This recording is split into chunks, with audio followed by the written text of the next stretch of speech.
जो खनन माफिया हैं उनकी एक टांग इधर रहती है और एक टांग उधर रहती है, और कहीं ना कहीं उन लोगों का सबकी तरफ जुड़ाव रहता है।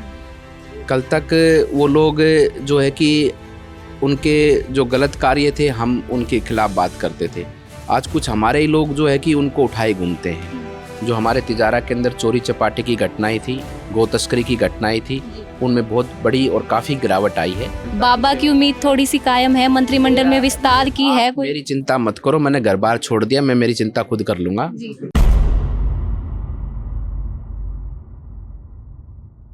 ERCP को अब जो है कि एक तरह से काली सिंध और पार्वती और चंबल नदी, इन तीनों नदियों को जोड़कर पानी आने वाले समय पर प्रदेश को मिलेगा। भिवाड़ी को जिला बनाने की मांग काफ़ी पुरानी है, आपके क्या कुछ प्रयास है इस बारे में, इस बात को सिरे चढ़ाने में? ये तो अब हो गया, खुट्टा गड़ गया, अब ये खुट्टा कभी उखड़ने वाला नहीं है, और राजस्थान के अंदर अब निरंतर भारतीय जनता पार्टी की ही सरकार बनेगी। और आज की तारीख में भिवाड़ी के अंदर जो पानी की आवक है, जो सीवरेज के पानी की आवक है या घरों के पानी की जो आवक है, वो लगभग 35 से 40 MLD की है। तो हमारा जितना आवक है उससे अधिक क्षमता के STP हमारे तैयार हो जाएंगे। उसका कार्य 34 MLD का प्रकृति पर है।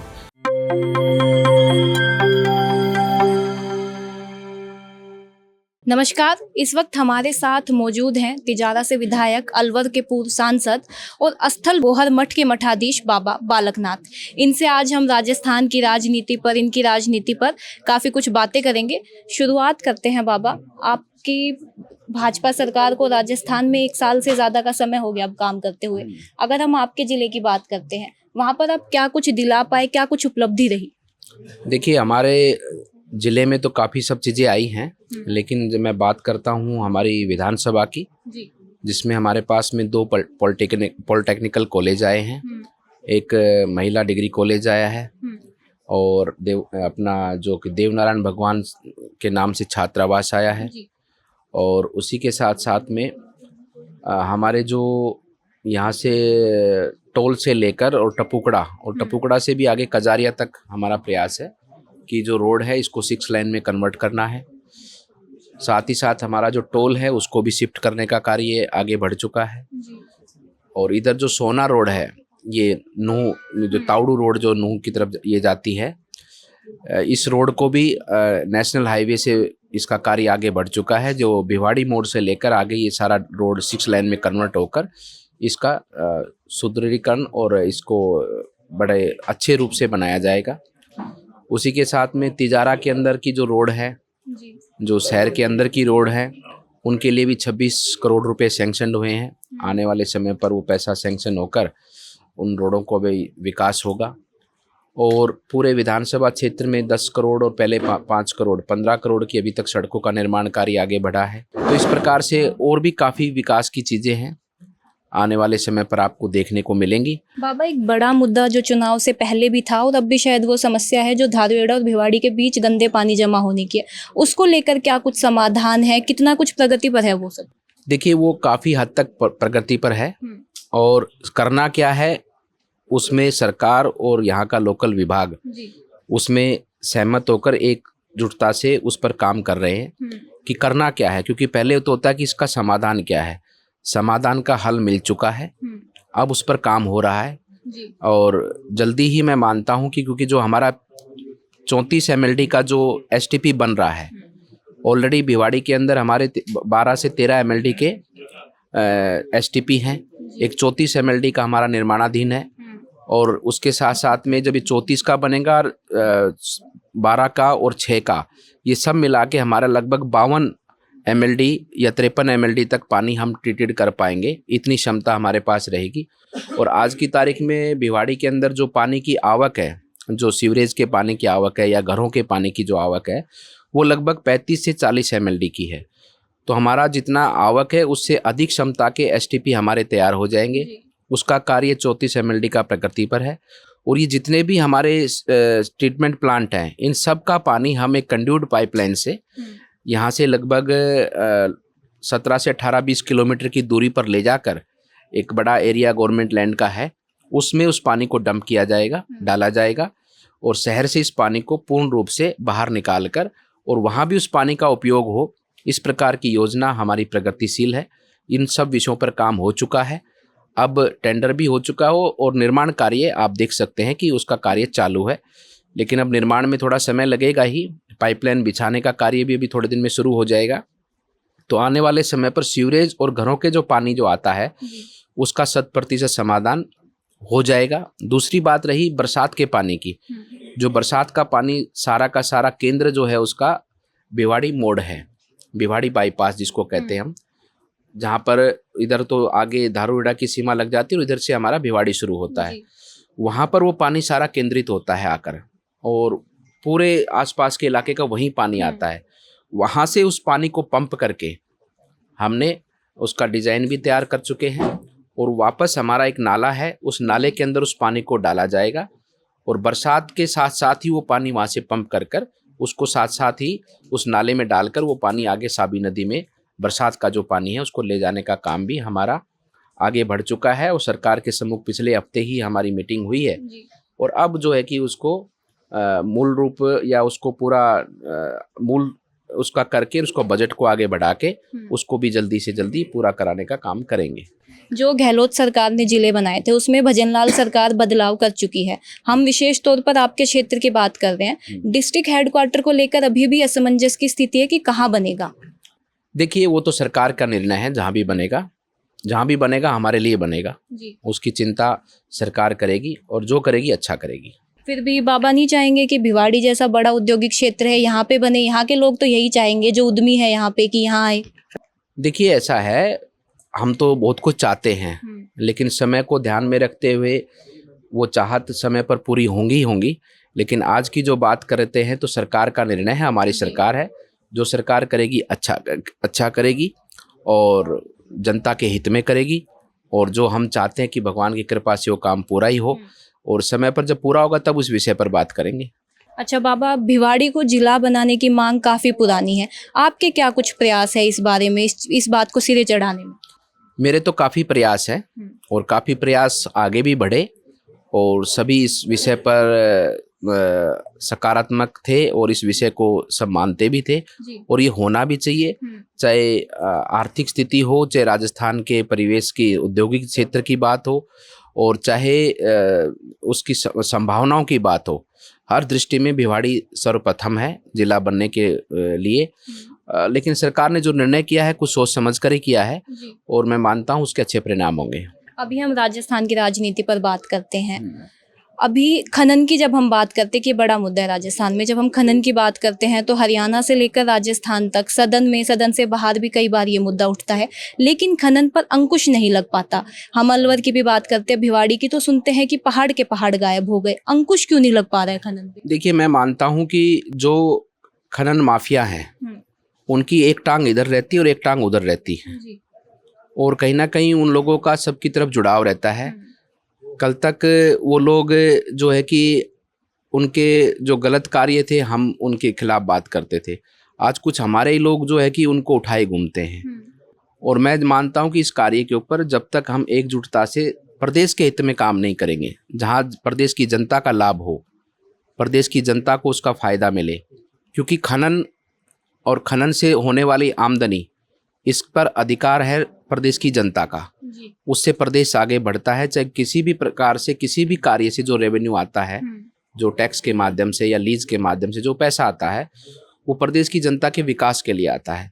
और मैं मानता हूं कि हमारी सरकार उस पर निश्चित रूप से बहुत अच्छा काम कर रही है। अभी खनन की जो पॉलिसी है उसमें भी काफ़ी बदलाव हुए हैं।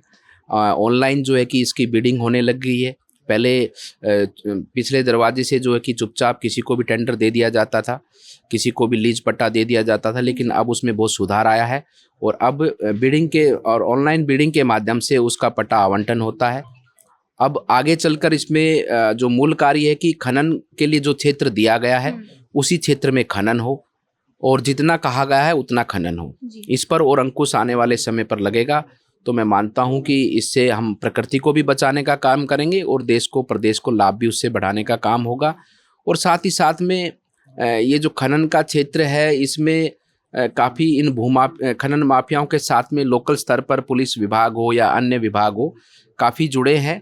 हम उन सब चीज़ों पर लगातार नज़र रखते हैं, लेकिन जहाँ भी कोई ऐसी बात आती है तो उसको तुरंत कार्रवाई कर उसको जो है कि उस पर प्रतिबंध लगाने का कार्य हम आगे बढ़ाते हैं। हमारा पूरा प्रयास है कि ये सब चीज़ें हमारे क्षेत्र में कम से कम ना हो, लेकिन फिर भी कहीं कोई ऐसी बात आती तो आप मेरे संज्ञान में लाइए, पूरी पारदर्शिता पर से उस पर काम करेंगे। एक ईआरसीपी का बड़ा मुद्दा है राजस्थान में, सरकार को क्या कुछ सफलता मिली है? काफ़ी सफलता मिली है। ईआरसीपी को अब जो है कि एक तरह से काली सिंध और पार्वती और चंबल नदी, इन तीनों नदियों को जोड़कर पानी आने वाले समय पर प्रदेश को मिलेगा और उस पर सरकार ने बहुत अच्छा काम किया है। पीछे माननीय प्रधानमंत्री जी ने आके उसका शुभारंभ भी किया है और मैं मानता हूं कि इसके माध्यम से राजस्थान की प्रदेश की जनता को आने वाले समय पर पीने के लिए और खेती के लिए अच्छी मात्रा में पानी मिलने वाला। पीने की तो समस्या मैं मानता हूं कि समाधान होने वाली है और हमें पूरी उम्मीद है कि इसका परिणाम आपको आने वाले समय पर देखने को मिलेगा। जब आपके चुनाव प्रचार चल रहे थे तो हमने सुना, हम आते थे आपकी कवरेज के लिए, तो वहाँ पर एक बार हमने आपको सुना था, आप कह रहे थे कि जितने भी बदमाश है, डकैत है, वो सब छोड़ के चले जाएं, यहाँ पर एकदम क्राइम फ्री हो जाएगा। लेकिन जब हम अब आंकड़े देखते हैं तो आंकड़े उस बात की गवाही नहीं देते। क्राइम रेट पर अभी उतनी कमी नहीं आई, अंकुश नहीं लगा है, क्राइम अभी भी है। देखिए, हमारे तिजारा के अंदर तो मैं आपको कह सकता हूँ, जो हमारे तिजारा के अंदर चोरी चपाटे की घटनाएं थी, गो तस्करी की घटनाएं थी, उनमें बहुत बड़ी और काफ़ी गिरावट आई है। अब हमारे तिजारे में ऐसी घटनाएं बहुत कम जानकारी में आती हैं और छुटमुट घटनाएं होती हैं और उनके ऊपर भी प्रयास है कि हम जो है कि उन पर अंकुश लगाए और सरकार के सम्मुख भी इन विषयों को रखा गया कि जो हमें रिक्वायरमेंट हमारे तिजारा के लिए, उस रिक्वायरमेंट को पूरी किया जाए और यहाँ पर अच्छे पुलिस अधिकारियों के रूप में अच्छे पुलिस अधिकारी काम करें, जो कि क्योंकि ये हमारा प्रवेश द्वार है राजस्थान का भी और हमारे क्षेत्र से लगता हुआ पूरा नूह क्षेत्र है, तो यहाँ पर क्राइम की प्रवृत्ति के लोग ज़्यादा देखे पाए जाते हैं जो इस तरह का काम करते हैं, मतलब कि जो गुंडागर्दी करते हैं, चोरी चपाटी करते हैं। ऐसे प्राणी आपको यहाँ पर काफ़ी संख्या में पड़ोस में हमारे बॉर्डर के पास में देखने को मिलेंगे। उन प्राणियों को चिन्हित कर उन पर प्रभावी रूप से कार्रवाई की जाए, इसके लिए हम सरकार से बार बार निवेदन भी कर रहे हैं और सरकार उस पर काम भी कर रही है। हमारे को बॉर्डर होमगार्ड की एक कंपनी भी दी गई है, थाने भी खुले हैं, साइबर थाना भी खुला है और मैं मानता हूं कि जो क्षेत्र की जनता, देखिए हम यहाँ से माने जनता ने हमको यहाँ पर चुना है सेवा के लिए और जब भी कोई घटना होती तो मेरे पास कॉल आता ही आता है। जो शुरू में जितने कॉल आ रहे थे और आज की तारीख में उसमें काफ़ी फ़र्क है। चोरी की घटनाएं भी कम हुई हैं और इस प्रकार की जो छोट-मोट घटनाएं होती थी, मोटरसाइकिल की चोरी की बात है या पशुधन की चोरी की बात है, इन सब घटनाओं में काफ़ी गिरावट आई है और आने वाले समय पर और भी इस पर काम आगे बढ़ेगा। जो आपके सांसद हैं अलवर से भूपेंद्र यादव, वो केंद्र में बड़े मंत्री हैं, तो उनसे आप अभी तक क्या कुछ ले पाए हैं? अलवर वासियों को क्या कुछ मिल पाए? नहीं, उन्होंने बहुत अच्छा सहयोग हमारा हर स्तर पर किया है, चाहे प्रदेश सरकार के की स्तर पर की बात हो या केंद्र से कोई काम की बात हो। ये जितना भी काम है सब लोगों ने और उन्होंने उसको आगे बढ़ाकर माननीय मुख्यमंत्री जी से कहकर, और उधर जब केंद्र की कोई बात आती तो उसमें भी उन्होंने सारा सहयोगी उनका है, उनके माध्यम से काम सारे हमारे गतिशील होकर और तीव्र गति से आगे बढ़ते हैं, ये हमारे को लाभ मिलता है। जी, राजस्थान सरकार में इस बार कोई यादव चेहरा नहीं है मंत्रिमंडल में, जो यादव कम्युनिटी के संग कोई अर्थ नहीं है। ये तो हमारी सरकार, हमारा काम है कि जनता की सेवा करना और सरकार पूरी तत्परता के साथ। हमें तो बस इतना जानना है कि बाबा की उम्मीद थोड़ी सी कायम है, मंत्रिमंडल में विस्तार की है कोई? मेरी चिंता मत करो, मैंने घर बार छोड़ दिया, मैं मेरी चिंता खुद कर लूंगा, मेरी चिंता करने की जरूरत ना है। और जो भी मेरी चिंता करता है वो अपनी चिंता करे, मेरी चिंता ना करे। मैं तो लोगों की सेवा के लिए हूँ और जो लोगों ने मुझे दायित्व दिया है, हमारी सरकार ने जो काम हमको दिया है, वो काम हम निश्चित रूप से पूरी निष्ठा भाव से कर रहे हैं और इससे कोई फर्क नहीं है। सरकार का कार्य हर एक व्यक्ति को, पूरे राजस्थान के समस्त नागरिकों को सरकार की योजनाओं के माध्यम से लाभ पहुंचाना और प्रदेश को आगे बढ़ाना, ये सरकार की प्राथमिकता है और सरकार इस पर निरंतर पूरे राजस्थान के प्रत्येक व्यक्ति को साथ लेकर आगे बढ़ रही है। तो भजनलाल सरकार को आप मेरिट से पास करते हैं अभी तक के कामों के हिसाब से? बिल्कुल अच्छी सरकार है और आगे भी रहेगी। ये तो अब हो गया, खुट्टा गड़ गया, अब ये खुट्टा कभी उखड़ने वाला नहीं है और राजस्थान के अंदर अब निरंतर भारतीय जनता पार्टी की ही सरकार बनेगी। चलिए समापन की ओर बढ़ते हैं। आपसे बात करें और मस्तनाथ यूनिवर्सिटी की बात ना हो तो ऐसे अधूरी सी रह जाएगी बातचीत। इस साल में मस्तनाथ यूनिवर्सिटी की क्या कुछ उपलब्धियां हैं? उपलब्धियां तो देखिए, हमारे जो निरंतर जो पाठ्यक्रम हैं उनमें हमने जैसे कि अभी जो नया पाठ्यक्रम आया है हमारा, उसके ऊपर हमारी यूनिवर्सिटी में उस पाठ्यक्रमों को सबको प्रारंभ किया है। उसी के साथ साथ में बच्चों की एजुकेशन और अच्छी कैसे हो, उस पर निरंतर से स्मार्ट क्लासों का निर्माण है, इन सब चीज़ों का निर्माण आगे बढ़ाया गया है। हर एक हमारी फैकल्टी के अंदर एक एक स्मार्ट क्लास का हमने निर्माण आगे बढ़ाया है, और उनकी गुणवत्ता के अंदर जो हमारी फैकल्टी, उनकी गुणवत्ता के अंदर भी सुधार हो, उसको भी निरंतर प्रयासरत करके उसको भी आगे बढ़ाया गया है, जिसके परिणाम स्वरूप हमारे पिछले वर्ष जो एडमिशन हुए उनमें काफ़ी बढ़ोतरी देखी गई पिछले गत वर्षों से, और आने वाले समय पर और अच्छे भी कार्य हमारी संस्थान के अंदर होंगे। हमने इस बार बीएससी नर्सिंग का भी पाठ्यक्रम शुरू किया है, उसके साथ साथ में हमने एमएलटी के कुछ कोर्स को प्रारंभ किया है। तो सबके प्रयास से संस्थान निरंतर जनता की सेवा में तत्पर है और विकास के पथ पर भी अग्रसर है। धन्यवाद, आपने में समय। धन्यवाद।